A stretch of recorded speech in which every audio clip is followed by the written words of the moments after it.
Cool. All right, you ready? Yeah. All right.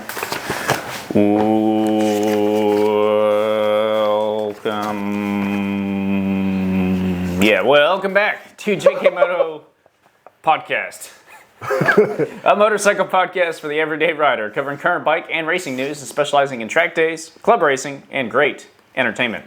Good entertainment. We truly do it all. This week we are brought to you by none other than JKMoto Entertainment, your one-stop shop for all your motorcycle track day, club racing questions and answers. Follow us on Instagram and Facebook at JKMoto Entertainment, and go ahead and subscribe on YouTube. Throw a like on any video that you might happen to watch. Check out all the videos. It's great. We're here in Stable B, or we should start calling this Studio B. Studio B? Studio B. I don't know. I think Stable B has a nice, ring to it. It makes it feel like you got horses in here. Yeah. Well, we do have horses. We've got a lot of them. A couple. Actually, we're probably dang near 1,000 horses total. 3. The Harley's got at least 4, 5 horses. 5, 6, 7-ish, 6.5. 1, 2, 3, 4, 5, 6, 7. Sure. I'd say 6.5. All right, 6.5. Horses in various states of repair. There you go. At least 4 good ones. Everything else is. Well, you think about it though, like the Aprilia. Wait, where'd that one come from? Where'd you get that one? The little one? Yeah. Oh, it's been around. It's been around. Was that hiding in the corner over there? No. Maybe. I don't remember. I spent a lot of time in Stable B. I don't remember seeing that one. Stable B moves a lot. The horses move around the stable. We put them in different stalls and stuff. Got the OG Gixxer here instead of the R1. Yeah. Yep. The R1's still on standby. Anyway, we're here with JKMoto Podcast. I already mentioned it, but you need to go check out the YouTube channel, JKMoto Entertainment. Go ahead and subscribe on that channel. And while you're over there, you should check out everything else. But if you don't feel like watching an entire podcast on your phone or whatever else, please, by all means, click the link down in the description for our RSS feed. That kills me every time. And you'll find whatever platform it is that you want to listen on, and you can just listen, which is great. You should also follow us on that platform. I don't think it's subscribe. I think it's follow. Boop, boop.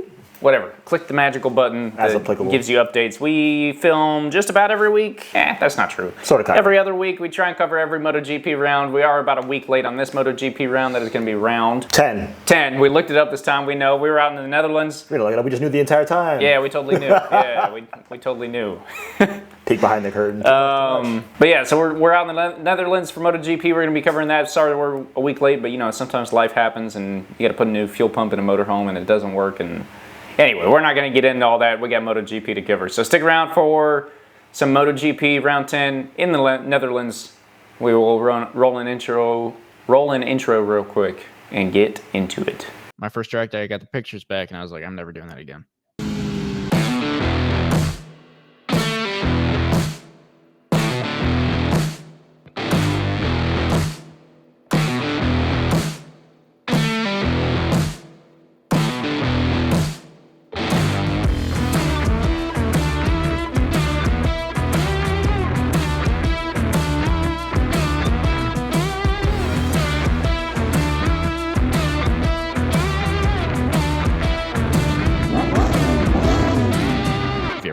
On the ground at 100 miles an hour.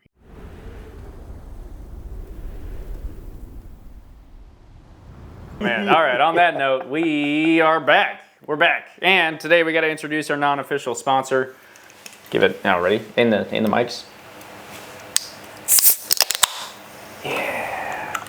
100% not sponsored by them, but they make great drinks and they keep us rolling. So, grab yourself whatever brand you want, because I don't have a sponsorship, so I can't tell you to grab this one. That feels good on my... Grab your age-appropriate brand of choice. Yeah. Oh, blister there? What happened there? See that beautiful blister? Yes, I was soldering some stuff yesterday. My trailer... Soldering? This is good to be on air. Sorry, we're going to take a side note to some at-home mechanical things. Yes, my trailer didn't have turn signals or brake lights. Oh, okay. So the lights would work, but brakes nothing, turn signals nothing. Myself, being a non-actual certified mechanic and not knowing what troubleshooting is, was like, well, we'll try light bulbs. That might be the problem. Which, if you think about it, if it's both of them, that's like highly unlikely, right? Do you have a multimeter? Huh? Do you have a multimeter? No. Once again, I don't. Yeah, try that. Yeah, light bulb. If I had a multimeter, maybe I start playing around. But a multimeter, yeah, so the light bulb's up. That doesn't work. Cry. So I went and got new light bulbs, put them in. What do you know? It didn't work. I didn't cry, but it didn't work. Better man than me. So I was sitting there, I was like, well, that means, you know, since it is both of them, it wasn't the light bulbs, there's got to be an issue with the harness. Trailer wiring harnesses are nice and easy. Oh, they're both out. Oh, yeah. Okay, common to both. I see that. So I was going to get a new harness, and I decided to take a look at my old one, and I pulled it apart. Like, I took all the little plastic weather tubing off there, and sure enough, the green and the yellow wires were just hanging, and the other green and yellow wires were also just hanging out, and they were all just connected. I had the trailer shipped at one point, and the guy said the connector broke on the road, and he did an on-road fix. So when he did that on-road fix, I have no issues with this. I wish he kind of would have told me how he did it, and he might have, and I just didn't think about it at the time. But when he did that on-road fix, he literally just did a couple little twisty boys and some electrical tape, and that was it. So they just pulled apart after. Previous owner, or like, oh, you had it shipped cross country once you were already here? Shipped cross country. Yeah. So guy was moving it for me. Did you do soldering on that Honda back in the day, or was this your first time soldering? I did it on the Honda back in the day. Yeah, so I took the funny part was I saw that wiring harness video and I was like, yeah, the trailer was out in the street, and I was like, well, I could run an extension cord over there, but I don't want an extension cord running across the road. So I actually took a generator across the street from my driveway. The little red one? Yep. Started the generator up, plugged in the soldering iron. I had the soldering iron on the bumper of my pickup truck. Then I realized there wasn't going to be enough room for all the wires to reach up there, and so I moved it down. When I moved it down, I grabbed the hot part? The hot part, yeah. So that was cool. I got a cool little blister now. But anyway, we got it all done. It works great. It's soldered correctly with heat shrink and all that stuff, so it can't come undone anymore. I've never soldered, but I have brazed and welded. Is this similar to brazing where it's like you're trying to get the hot metal in the space you want it, and there's like tips and tricks for that? Pretty much, yeah. Because I know welding is like you just play with the puddle. I mean, granted, that's a gross oversimplification. No, that is people welding. who are real welders are like probably yelling in the comments. No, they shouldn't be. That is welding. That is all it is. Puddle management is all welding is. Yeah, soldering, you're supposed to like put the wires on top of the iron to heat up the wire, and then you stick the solder on the wire, and because the wire is hot, it melts the solder. I'm not very good at that, so I usually do a mix of that and using a soldering iron. But the important part is that all the solder gets down in and all around the wires to make good connections. Good electrical connection, yeah. Keep it good. You still like, solder is too soft to where it won't hold your wires together. So you still have to do a good twist. But essentially once they're twisted, then it's like kind of the glue that keeps it in place, if that makes any sense. I'm watching soldering videos and upgrade my level of knowledge. Yeah, you can do that. It's without something to solder, like I mean, back in the day, once again, because I don't troubleshoot, and I'm like, I consider myself not an electrician at all. Back in the day, I was like, I'm never going to solder anything. And then when I was doing that Honda, I was like, you know what, I got to do this right. So once I got it, it's actually been kind of nice because anytime I need to do electrical work, I can do it and do it correctly. It's not the big boogeyman anymore. Mm-hmm. Well, and like, then I don't have wire ties or wire nuts, I think is what they call them. And that's half the fun. The little crimp connectors, those aren't all over the place anymore. If you look at like all my wiring now comes out, and I even have this pack of like color-coded heat shrink, which is super sweet. Oh no! Because like all my wires are the right you're color. invested now. Yeah, no, it's like it's awesome. I understand it. I could build an entire custom wiring harness for a race bike. Yeah. No, have you seen them when they do that? I watched a video recently for a car. They redid a wiring harness for a car that was not supposed to have the motor they put in it, and they put it like a different aftermarket ECU, and they salvaged a different wiring harness that may or may not have used to go with that type of motor, but because it was for a car in that new ECU, they had to do like after stuff to it. And watching them do that wiring harness, I realized you either have it or you don't. I mean, you can learn obviously, but like people who know what they're doing, like you can't follow them if you don't know what you're looking at. No. So there are, thousands of wires. Yeah. So for instance, that Yamaha right there, that's not a good example. But when they're building like a super bike, right, they take a stock bike because it has to look like stock, and they pull everything off of it, and they have just a frame. And then they're gonna map out where all their electronics are, and then they essentially print out this like poster, and you have this poster because they'll organize their wiring harness online, right, on a CAD program, and then they print out this giant poster and put it on a table, and then you just have these little pins, and you put pins in every spot where wires need to go, and then you just start routing your wires, and they just like, these dudes just have reels on reels of colored wires, all different gauges, all that different stuff, and they just pull it out, cut it, set it in there, and then they start actually pinning different components, everything else, adding in your fuse box, adding in all your resistors, different stuff like that, and then they do all the plastic tubing all the way through it. I think even when it's covered in the plastic tubing and you just have like the plastic tubing with its different branches and the different plugins, I think that by itself is like pretty complicated. And then you'll see when they're doing custom stuff before they do that, when it's like either cut open when they're doing like work after the fact or before they wrap it up, and you see all the mess of wires, and it's like it's like that meme where just like all the formulas everywhere. Well, that's what's crazy. It's like the ECU by itself has, I mean, on a bike it's not as bad, but on like a car, especially your modern day cars, your ECU is connected to your door locks, your windows, it's connected to everything. Like all of it goes through the ECU. Yeah, so like, you've got 250 pins in that thing. Yeah. So anyway, that's wiring. That's what we did this weekend, a little bit of wiring. We'll get into MotoGP now. Before we really get into it, I do think we should just go ahead and cover our MotoGP fantasy. You're not gonna forget it like last time till the end. Man. That guy is expensive. I swapped some people out. And you ever notice that? I think the price has been going up. They're at like, I mean, they're supposed to. With their performance. Yeah, that's how it's. I think it's the first time I've noticed that, because like last time I just locked in the people I really liked and just rode or died, and I died. This time I locked in the people I really liked. Rode or died. Yeah, ride or die. Ride or die. Ride it or died it? Yeah, it was all die. No, ride, all die. Rode it or dode. Yeah. Rode or dode. So I picked them. I was like, we'll see what this goes. So I got it in like a few weekends in. Yeah. This time I started on time, I think. But, you know, now I know the secret tech is the manufacturers, not the riders. Granted, my top two are a strong top two. Yeah. And I'm 6th place. So that's letting you know what the manufacturers are. I was 6th place long before he had his little, tumbles. Fair. All right. Well, hey, if you're not following along MotoGP Fantasy, you should be. It's a fun way to get into it a little more and have some actual. I think like. I got the top 3 riders every weekend in my top 4. It's the manufacturers I'm losing these points, man. Yeah. Manufacturers do matter. But if you're looking for a way to be more invested in the game being watching MotoGP, fantasy is definitely the way to do it. We have a link for our fantasy league down in the description. It might be a little late to get in, but you can always check it out and join up. The best part is that we hand out prizes weekly here, or at least every round, for whoever gets the most points that round. So just because you don't win overall, which there will also be a prize at the end of the year for the overall winner, but just because you don't win overall does not mean that you do not get a chance to win every round. Yeah, so you can still win for the week. Yep, you can still win for the week. So speaking of that, our weekly winner this week is also the man that is holding down, I say man, I have no idea. Anyway, the person that is holding down first place, and he came in this week at a whopping 173 points. Followed closely by the person holding down second at 171.5, followed a little closer, or a little less close, by the person holding down third at 164.5. So that is Shifty, Camhead, and JKMoto, 1, 2, 3 respectively. And Shifty, if you want to go ahead and reach out on Instagram, hit us up. We'll send you your weekly prize over and get you rolling with that. Once again, for those of you that are not following along, click the link down in the description to join our league. Go make a MotoGP fantasy team. It's free to play. It's pretty awesome. As my co-host Kelly mentioned, the manufacturers play a bigger role than you might think. So don't just waste all your... Waste is the wrong word. Don't just use all your money on your favorite rider. Take a look at manufacturers also and make sure you're getting a good set of people up in there. I'll definitely do it again next year. I'll just act surprised. Yeah, I want to get back to Grid Rival. Because Grid Rival, they do F1, they do NASCAR, they do MotoGP. I think... They haven't done like 2 years now, right? So I found out from a friend of mine that apparently they do still do MotoGP. They just don't...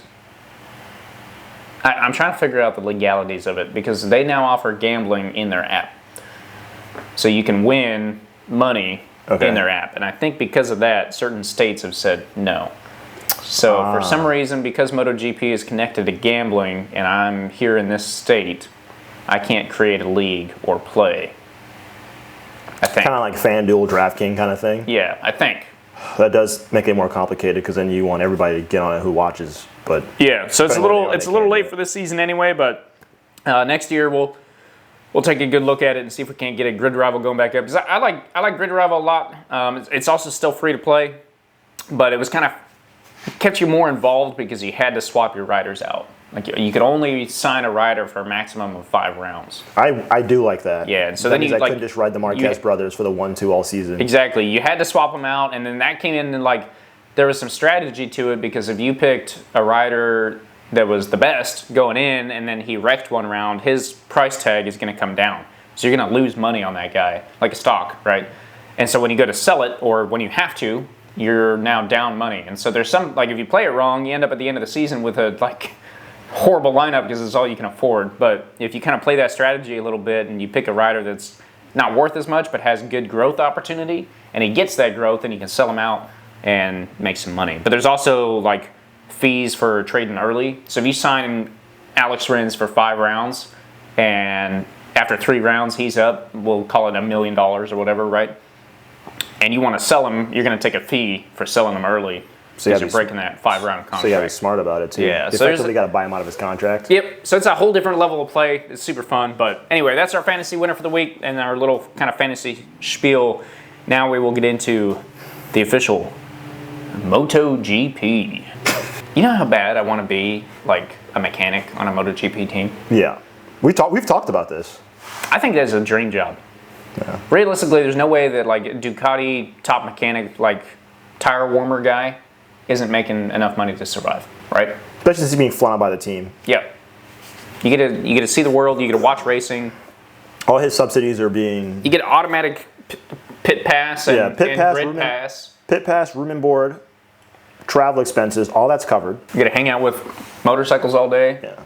I imagine you could probably get an autograph from the guy you're working with. Every time I see people who like get like the paddock passes for like the teams or whatever, and they get to like visit them, and like whichever team like invites them over, I'm always so jealous. I'm like, man, that's cool. Yeah, it is cool. The pit passes are expensive but sweet. Just to be there in the garage with your little like team branded like headset because it's so loud.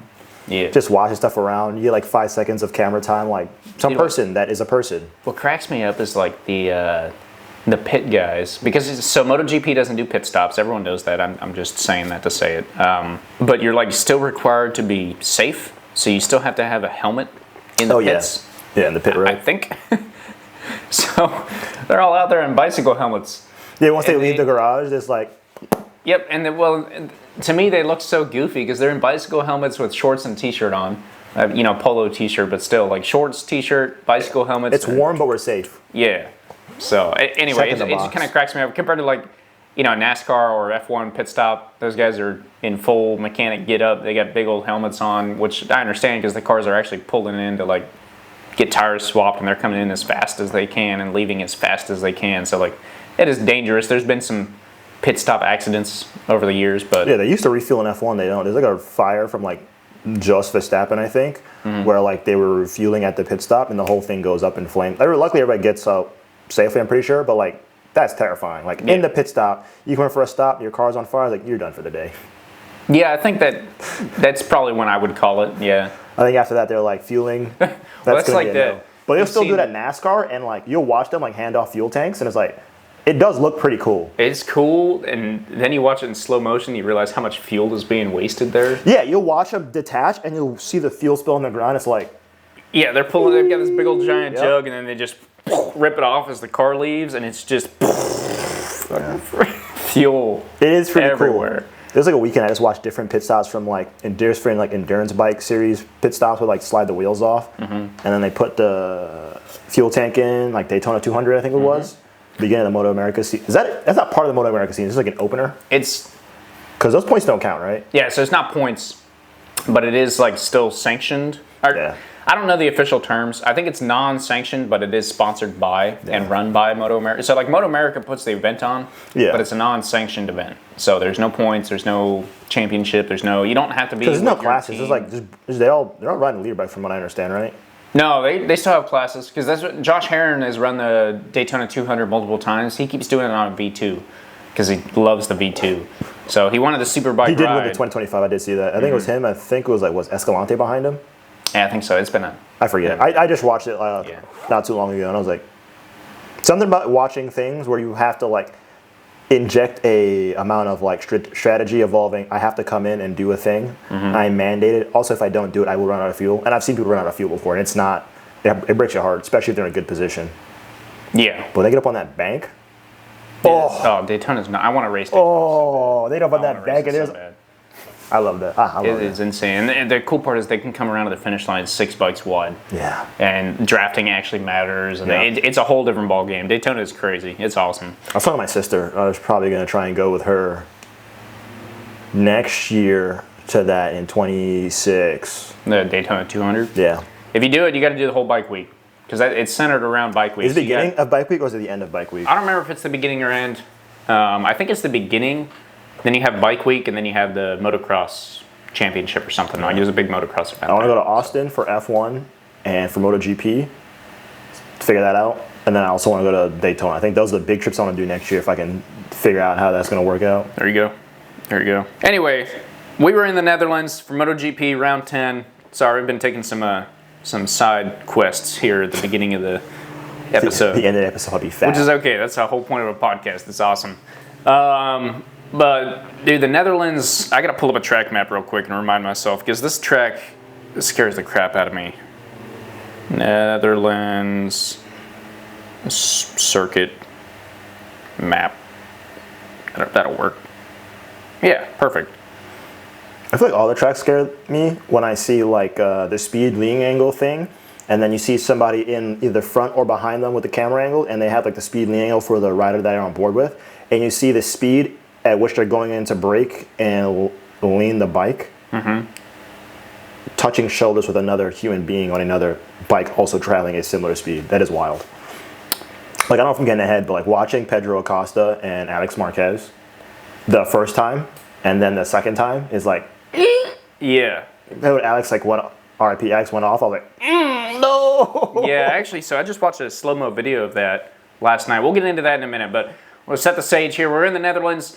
Our man of the season, it's looking like Marc Marquez does not like the Netherlands that much and is openly admitting to, I don't plan on doing very well here, which we heard him say that a week ago or 2 weeks ago. Does that just mean I won't gap them as bad? Is that in Italy? Apparently, I don't know. I'll win. I just won't like gap them. So Bez was on his rear tire. Words out. FP1 Marquez comes in first place, sets a 132.2. But everyone else, like the top 5 people are all in the 132s, actually the top 6. So it's not like anything too crazy. We get to practice, and Mark is all the way down in 6th, right, at a 131.4 with Fabio Quartararo at a 131.1. It hurts me because he's dropping qualifying heaters, but as soon as the race starts, those Ducatis swallow him up alive. Yeah. And then in that race when like he was falling behind, and then like was it Aldeguer high-sided or went off, and then he avoided that, and then he just like fell out of. Did he fall out of the points? He went even further back.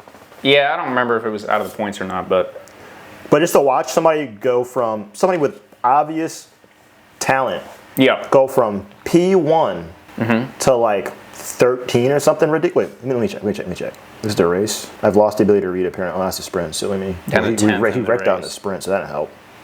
Oh, he got back up to 10. Oh, thank God. Yeah. In the sprint, he wrecked out. So RIP that. Yep.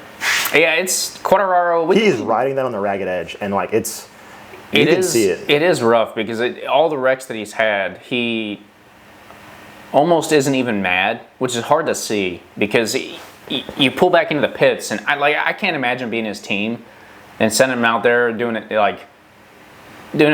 thinking you're doing everything you can do, and he comes back in, he's like, "Yep, I wrecked again.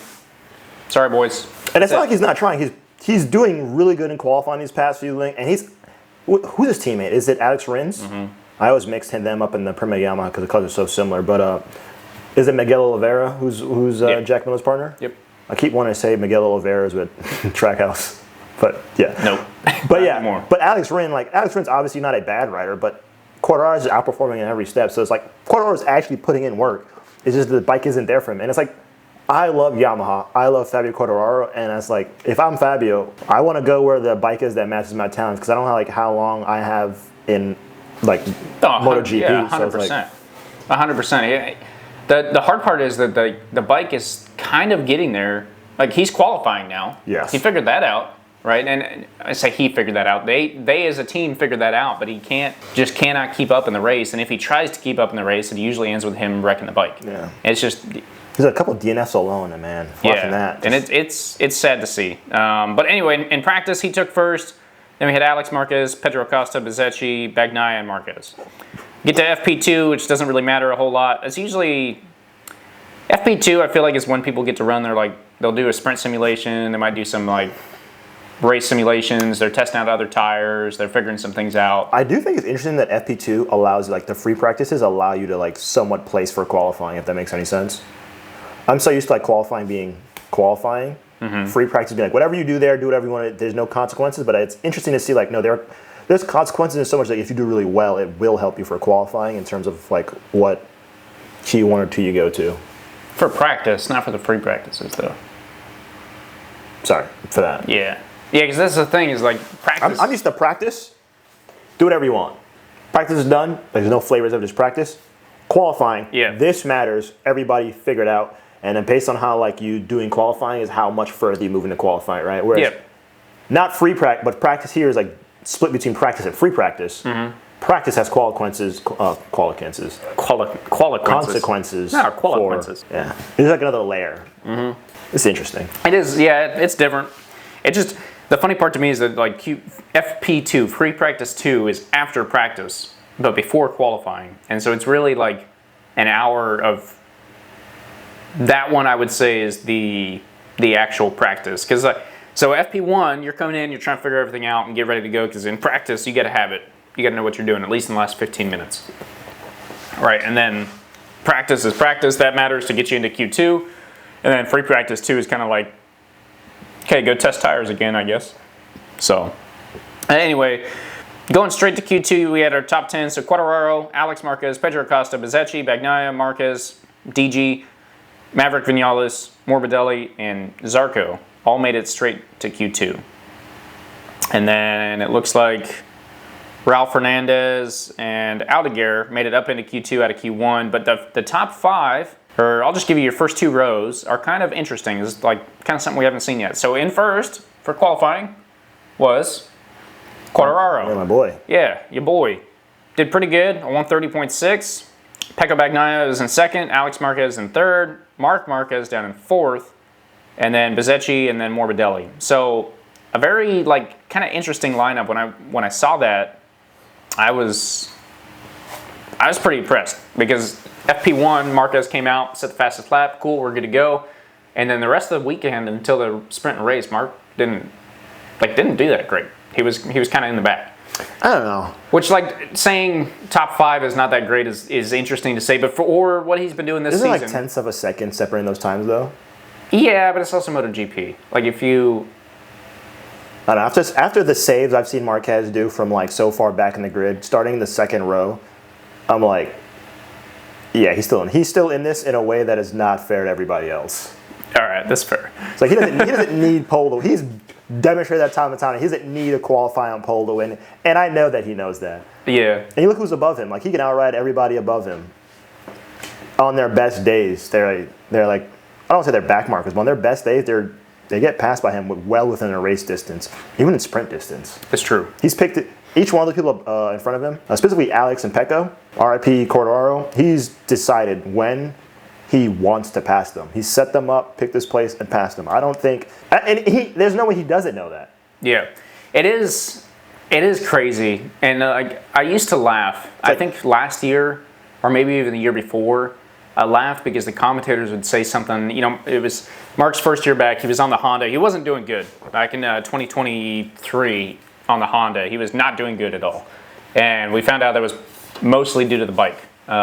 He'd be up in 6th or 4th or 7th or 8th, and he'd be behind someone, and they would make a comment saying something like, can you imagine coming around the straight and seeing Marquez like plus 0.0 mm93, right, and knowing that the menace, the baby alien, Let me just do us both a favor and get offline real quick. Yeah, right. Knowing that he's behind you, but back in 2023, it would kind of crack me up, because I'd be like, yeah, I mean, you say that, but the dude he ain't got it right now. The bike wasn't there for him. Yeah, the bike wasn't there. He ain't quite there. Whatever it was, he didn't have it. And so it would crack me up. This year, it's exactly like you're saying. Yeah, if you come around and you see on your pit board. Let me ask you a question. Yeah.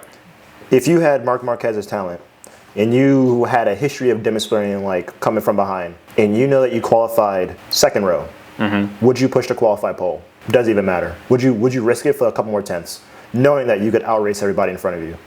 Yeah. So that's a good question. Good question.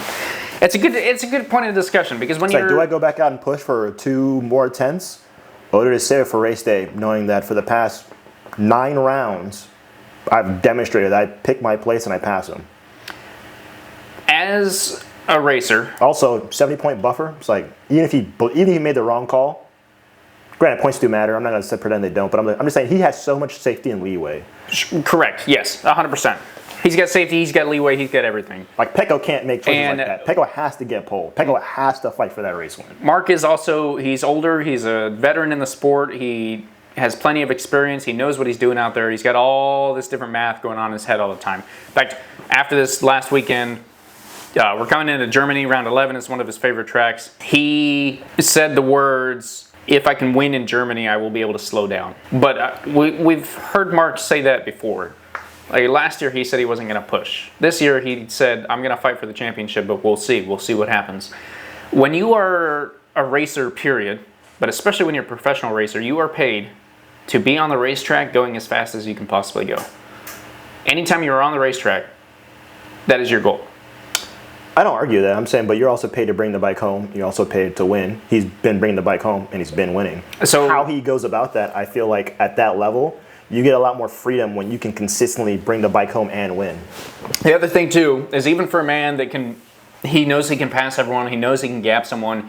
Let's say you get a rookie, randomly qualifies really well, out of gear, qualifies really well. He ends up in second. Marc doesn't qualify well because he's like, I don't need to push in this qualifying round. He's down in 6th, okay?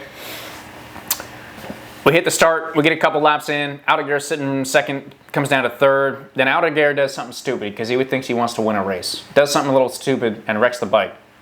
At the same time that Marc was planning on passing him on the outside. And now he wipes out Marc. And now Marc DNF'd this race. And now that buffer that he had, that he's safe, yeah, he's good, now that's down, now he has to push every next round. Had he qualified first and maintained first the entire time, he is not worried about what anyone in front of him is doing. That's fair. So I would say that like there's always a benefit to being in first place for the entire race. Despite your level of talent, your ability to pass, you never know what's going to happen to someone else. You also never know what's going to happen to you. It's like you say he's got this point buffer, so does he want to take it easy? You don't take it easy until you have to. I'm not saying take it easy as in like lay off the gas, but I'm saying there's definitely an amount of breathing room that he has. Yeah, but that's kind of what I'm getting at though, is like, why use the breathing room when you don't have to? I understand. Rather than leaving it for a time where you might have to, right? Because, I mean, you look, any round could be rainy, and any round could have wet outside of the tarmac, and any rider out there could accidentally hit on the curb and crash out, and now your buffer's gone. Fair enough. So rather than saying, hey, I'm going to use my buffer this weekend and risk this race, I'm still going to push every chance I get. Within comfortable, like, the other thing, too, is that if you look at the way that he's riding, he's not on his limit. Yeah, to a degree. Sometimes I think he is. We've seen that a little bit. He's been pushing a little more. But I don't think he's like 2019, I'm super in tune with this bike and everything else level. That, because you look at like Pecco hasn't fully figured out this bike yet. Marc's been on a Ducati for 2 years. And this is a brand new Ducati to him. There's actually almost no way he has fully figured out that bike yet. Because he still wrecks it. It's true, he's still wrecked a couple times. But if you look at like the amount that he's wrecking compared to a bike that he hasn't actually figured out, or sorry, look at the amount that he is wrecking compared to a bike that he has fully figured out and he knows where the limit is, I'd say he's wrecking less now because he's being a little more conservative on that ragged edge. Whereas when he's comfortable with the bike, he's going to be even further off the edge. And that would be my debate for anyone looking at Marc and saying, oh, he's not as good as he used to be, is that I would almost guarantee that he still has a margin within his own riding capability that he is not using because he hasn't gotten the bike to that point yet. And I'm not saying the bike isn't capable of it, but they haven't meshed together to get to that full potential yet. The Venn diagram. Yeah. So that'd be my answer. I get what you're saying. Take away from this conversation, Marc's still a generational talent. He's him. Yeah. And that's the end of the podcast. We're done. See you next week. Roll after scene credits. Yeah. But anyway, in the sprint, Bagnaia was down in 5th. We had Marc and Alex 1-2 as normal. Bezzecchi in 3rd. Bezzecchi up in 3rd. Spoiler alert. Bezzecchi he had a good weekend. He did have a good weekend. Then DG. Yeah, and then DG in fourth. DG's coming up there. He's Like figuring out DG, that like bike. DG, like low key. That's kind of like I really like DG. He's like, After that interview from earlier in the season, Yeah. I was like, yo, what a character. I need to see him up here more often. So every time he just misses out on podium, I'm like, ugh. come on, we need man. more camera time. We need more DG Yeah, interviews. I need more of that. Maybe they're holding his bike back because they can't afford to have him make those comments on the. Can't be hey man, you can't be saying that stuff. Well, I'm gonna say what I want. All right, well, we're gonna slow your bike down. No, DG's out there killing it. I'm enjoying it. The KTM's, they kind of figured it out. They're all in the top 10 outside of didn't make it out the race. outside of Bastianini. Yeah. We're not gonna talk about Mir. Was that? Damn, that was the whole weekend. The race though wasn't his fault. Somebody Yeah, someone wrecked into him. which hurt my feelings. I was like, That's what, dude. Poor Mir. It feels like it's either him or it's not, but he's still going down. Either way, he either that. The worst part is when he's looking real good, and then someone else takes him out, and then the next day he takes himself out. Yeah. And you're just like, is it even a MotoGP race anymore if Mir doesn't wreck out? he had a couple weeks where he didn't wreck out. We were all like, oh, whoop, whoop. Yeah. Whoa. He Crazy. finished the race. But the hard part is that he's a world champion. He's got a championship under him, and I keep arguing that he is a championship level rider. I will argue with anyone on that, but I'm starting to lose my argument because he's just not doing it. And it used to be that he wasn't doing it, but none of the other Hondas were either. But now he's not doing it, and the other Hondas are. Okay, let's be honest. It's Zarco. Zarco was doing it a little bit, and then was it Luca Marini for a little bit too? But mostly Zarco. Zarco, but I mean, sure. So Zarco's a better rider, but that doesn't make much sense because Zarco was on a Ducati for a while and did okay. Zarco is just kind of your Standard rider. pretty mediocre. Could put him anywhere, which I think is why Honda wanted him. Apparently, he's really good at that. I think I've told you that before, but he's really good at that feedback to the mechanics. Yeah, on big what the test bike's rider doing, energy. and Developmental rider, I guess is a better word for it. yeah, he helps out the team, figure out the bike. Very good at portraying the bike's feedback. And At a words level that- and words the mechanics the engineers can use to help improve. Yeah, exactly. Yeah. Less art, more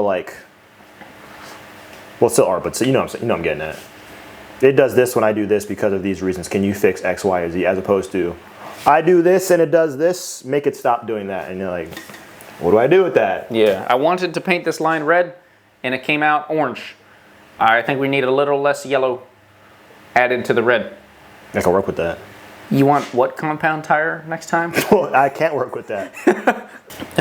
Whereas Zarco comes in, he's like, yeah, just give me the screwdriver. I got it. Yeah. I'll take care of this. Give me the wrench. But yeah, I don't know, man.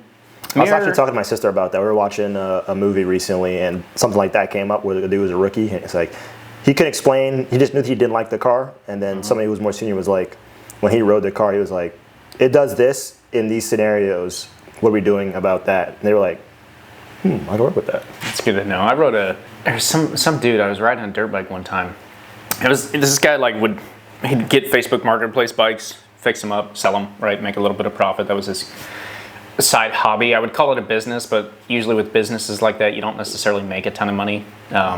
You make enough to where eventually you can buy your own dirt bike, and then you end up selling that one too. Anyway, but I took this thing out. I was just riding around this little parking lot, and it started fine, but it was having trouble shifting from first to second.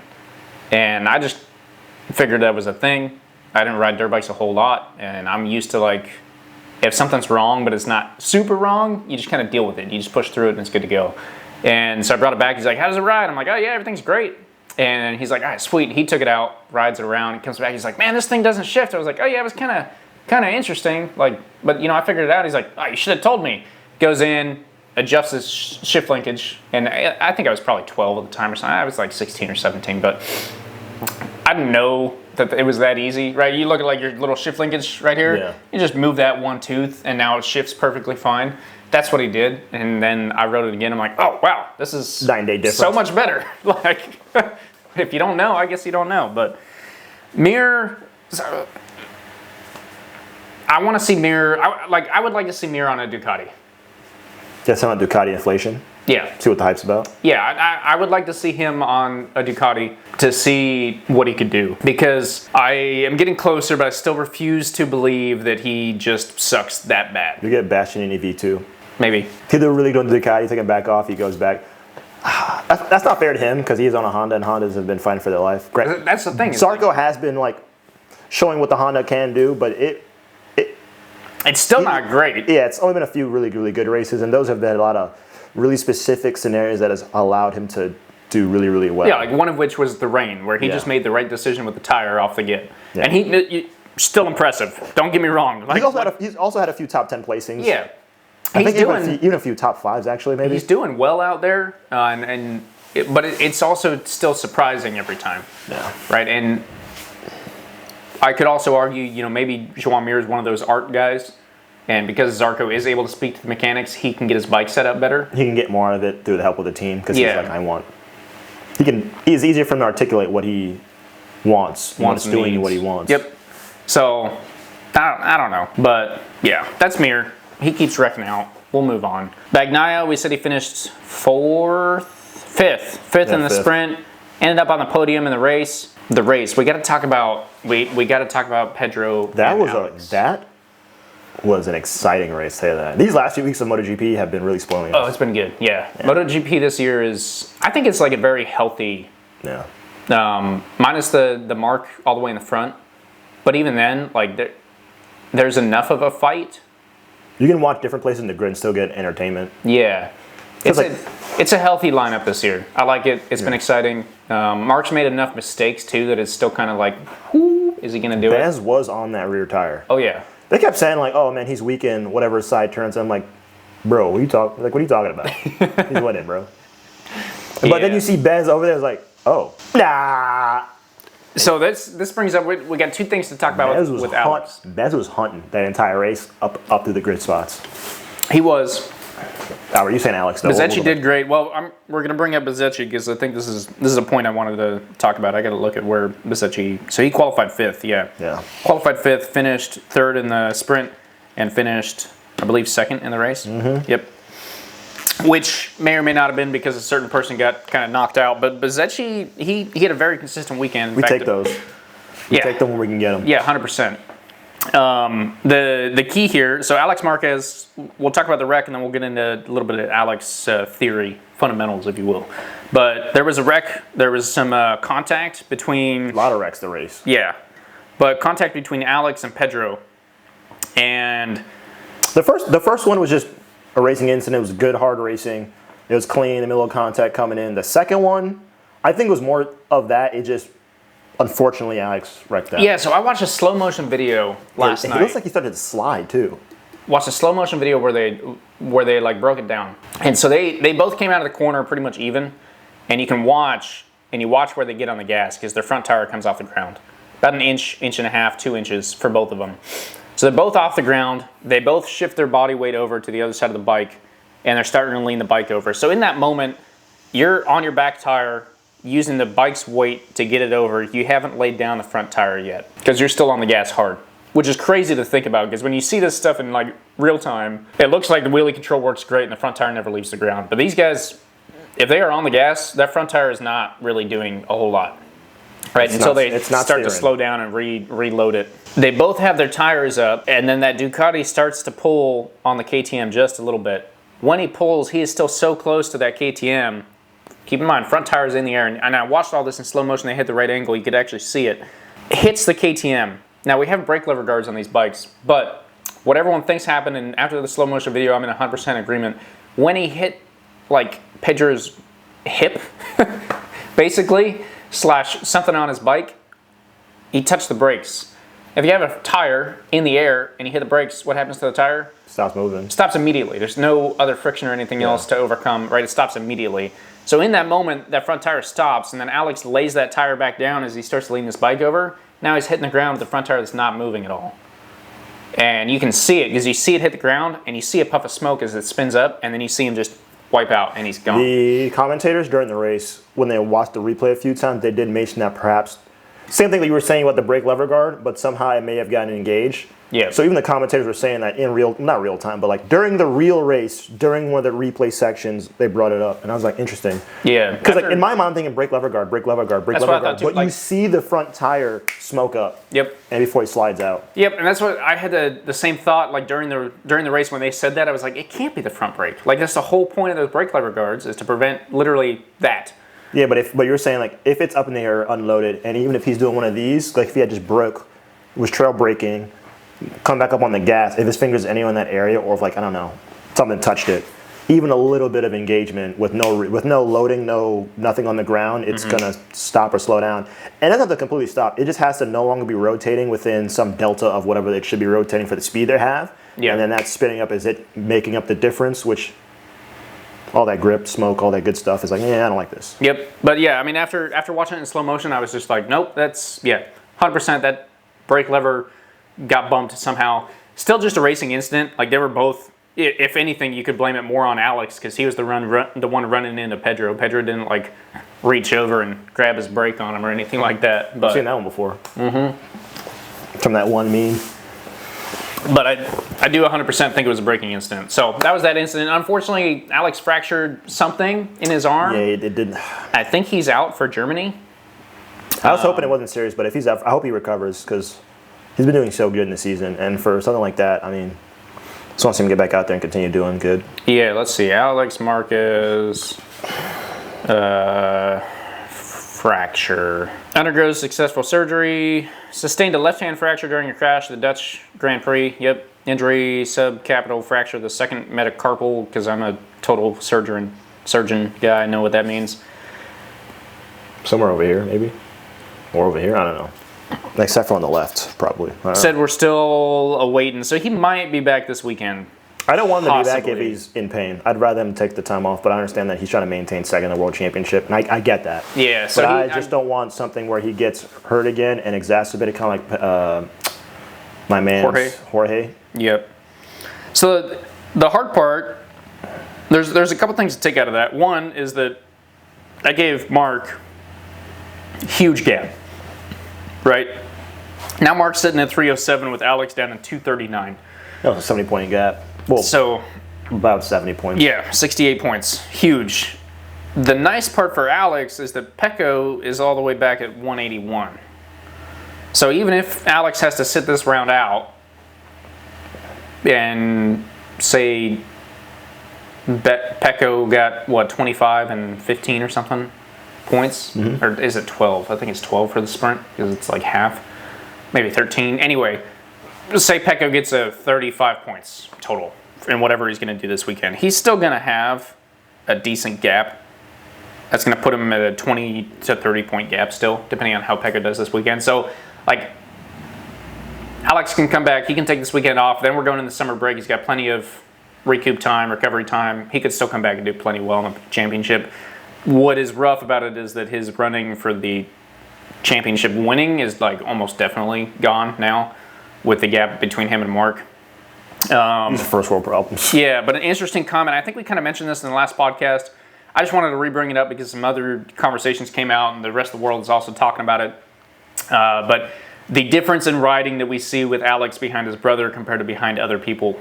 And we kind of got a sweet highlight of that being, I wanted to take this myth and bust it, if you will. I can't say that. Crack the code, crack the myth. I don't know. Remember that show, Mythbusters? Yeah. Yeah. I feel like that's my somehow childhood right there's there. some sort of copyright on that phrase. So we're not going to bust any myths, but we are going to talk about a myth and talk about how it might be broken now. Bezzecchi was right behind Marc for the entire race, and there were plenty of times where Marc pulled, and then they don't have like a live gap to person in front of them or behind them. They get the pit board. And so you will see that, maybe because I've been watching too long, but if you pay attention and you listen to the commentators and you're looking for this specifically, you can watch a rider come around with a half a second gap, and you'll watch the guy in front of him at the front of that gap lay down a hot lap, right? He picks his pace up by 2 or 3 tenths, lays down a hot lap for the race, and that gap grows. They come across the pit board. I saw 0.5 last time, now I see 0.8. I'm also going to lay down a hot lap. And the rider in front of them was like, okay, cool, I laid down my hot lap, my gap's bigger, we're good to go. Rider behind him answers back. That's what they say in the commentators, like hey, he has to answer, and then you watch it happen in real time. Yeah, and I was watching it with Bezzecchi and Mark, like you were saying earlier. And it's exactly what we saw, right? Is like Mark would lay down a hot lap because Bezzecchi was getting a little close, and then boom, Bezzecchi would answer right back. It's pretty interesting watching in MotoGP because the only information they have is, well, not the only, but the main source of information they have is that pit bull retirement. They don't have radios in their ears telling them, hey, gap to Bezzecchi, 0.2, gap to Bezzecchi, like Bezzecchi's behind, gap to him 0.5, hey, he ran whatever.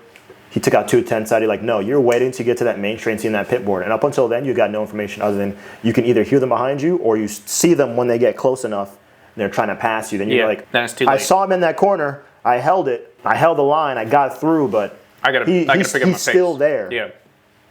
I gotta brake, or they brake check you. You think you're braking late. They're like, I can brake late, and you see that front tire, but you've got the right line. So it's like, ooh.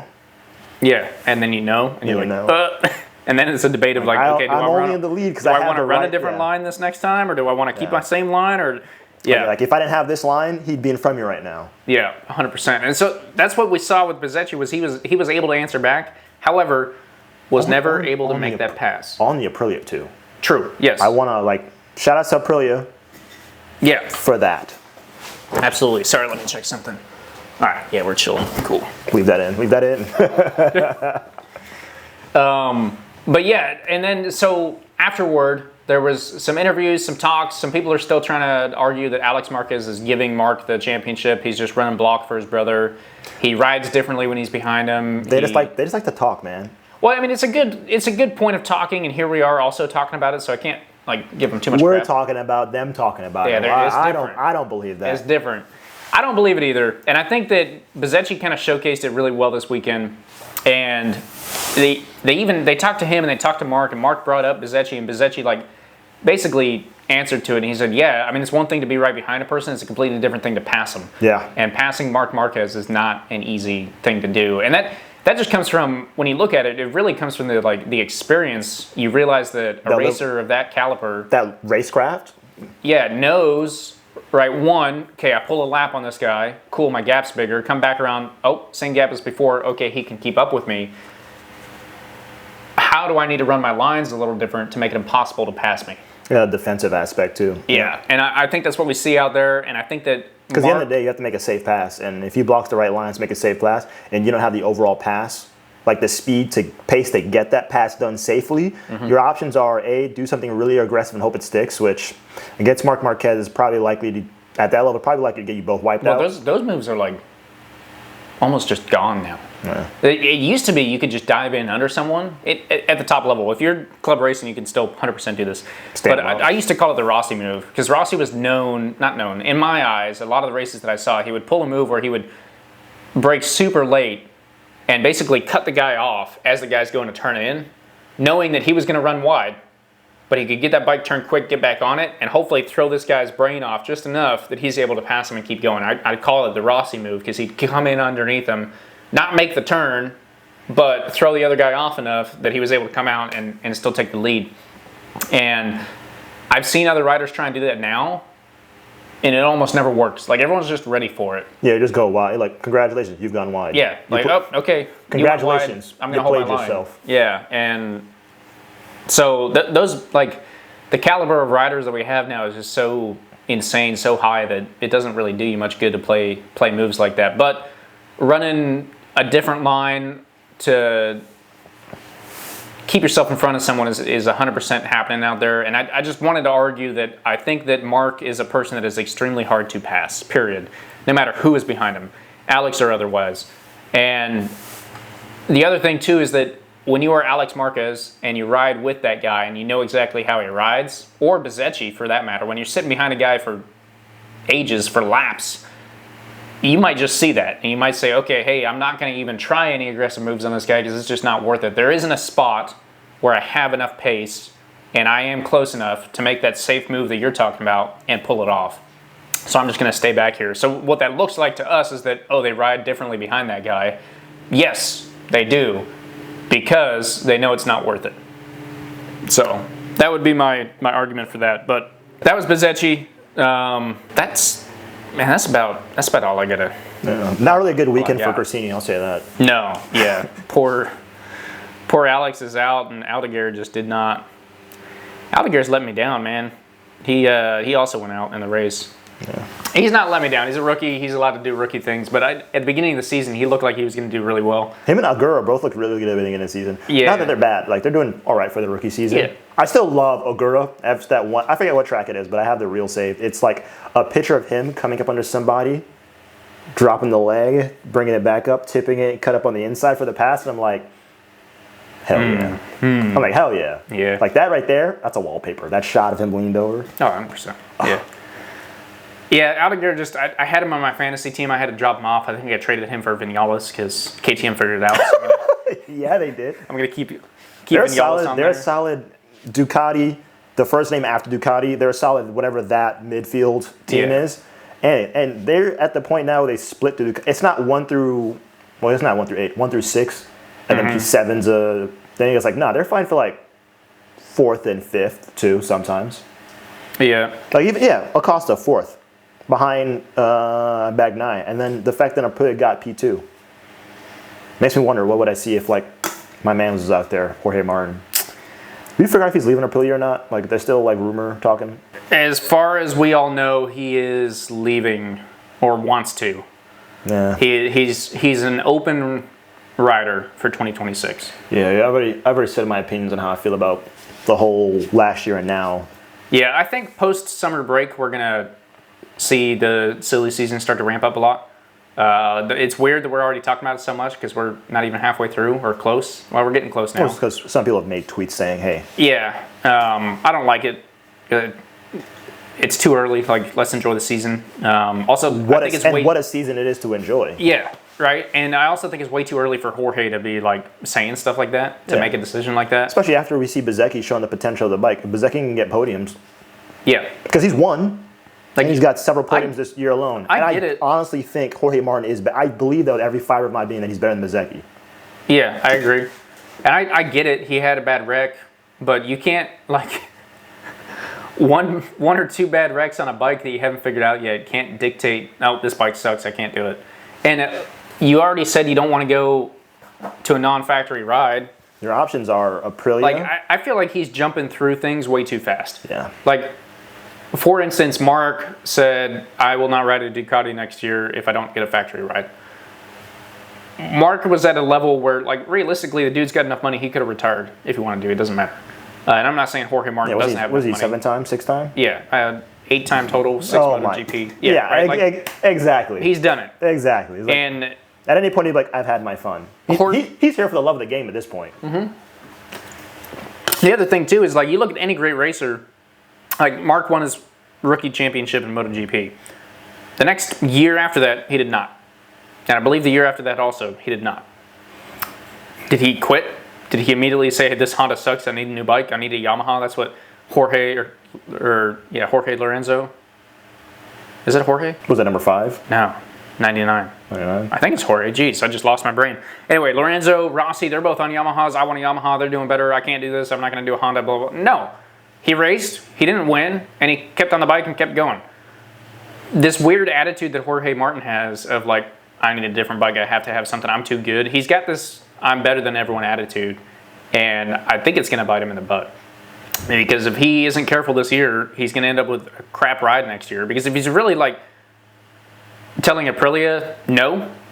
But you have to also think, where are the free seats? Where's he going to go? Yeah, that's what I'm saying. Like, factory Ducati, they're not getting rid of Pecco. They're not getting rid of Mark. Nope. He's not going to, if he wants a factory team, he's not going to, Ducati's out of the picture. Prema is not a factory team. They went to Yamaha's subpar, in my personal opinion. That's like lesser than what they have, but I get it. Then it made the grid more diverse. VR46 is not a factory team. So he doesn't also, VR46 is tied up with Morbidelli, and I'm pretty sure DG has another year on that contract. Yeah, but if not, they'll re-sign DG before they ever sign Jorge Martin. Yeah, but I'm saying even if they were available, not a factory team. Honda? Yeah, no. Yamaha? He might end up at Honda. Yeah, he might end up at Honda. And then guess what it's going to turn out to be? That's his only option. Honda is performing worse than Aprilia. Like, I get what happened in the past. I'm back on this, but I'm back on my soapbox. I get what happened in the past, but, like, come on, man. If you're saying you only want a factory team, Aprilia was your best option. Yeah. And by best, I mean only. And Aprilia is still a great freaking bike. Bezzecchi's out there proving it. Bezzecchi is also still getting used to this bike this year. Yeah.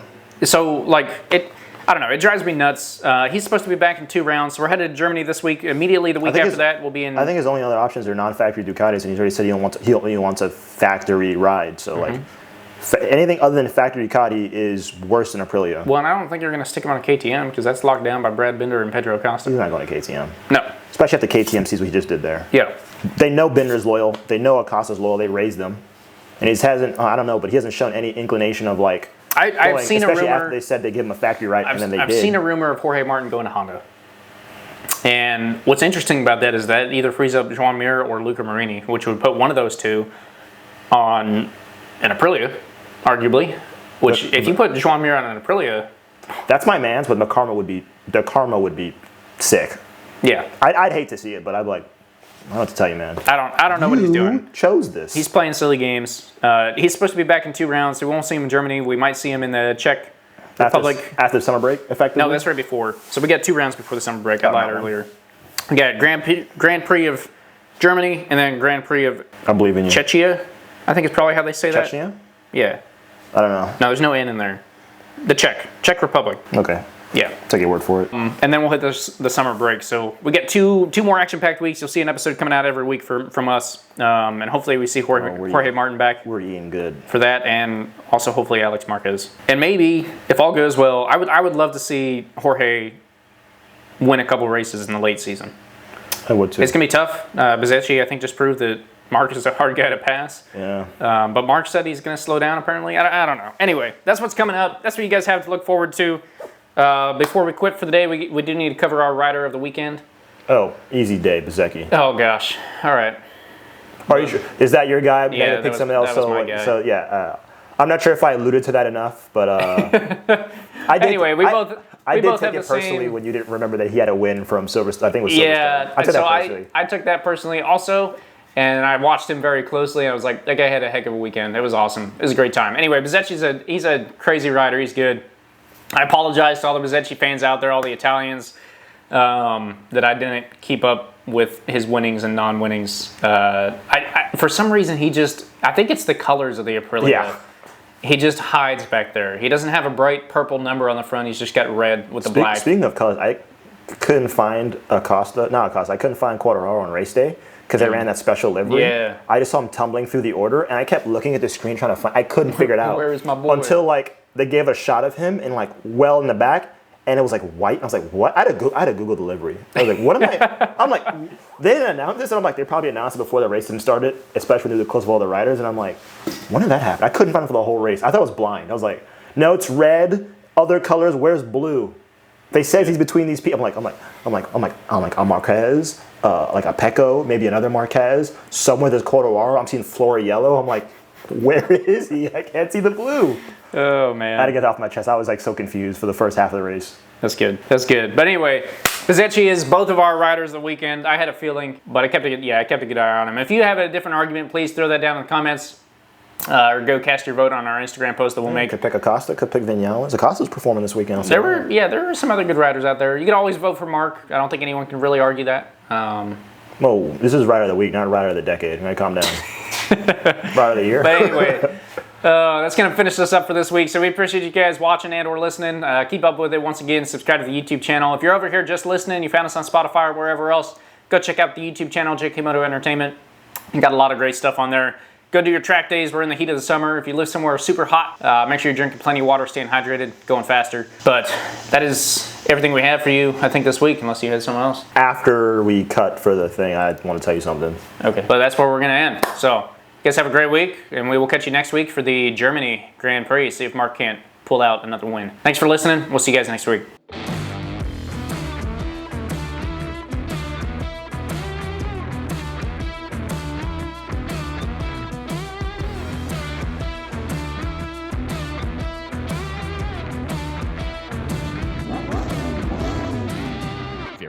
On the ground at 100 miles an hour.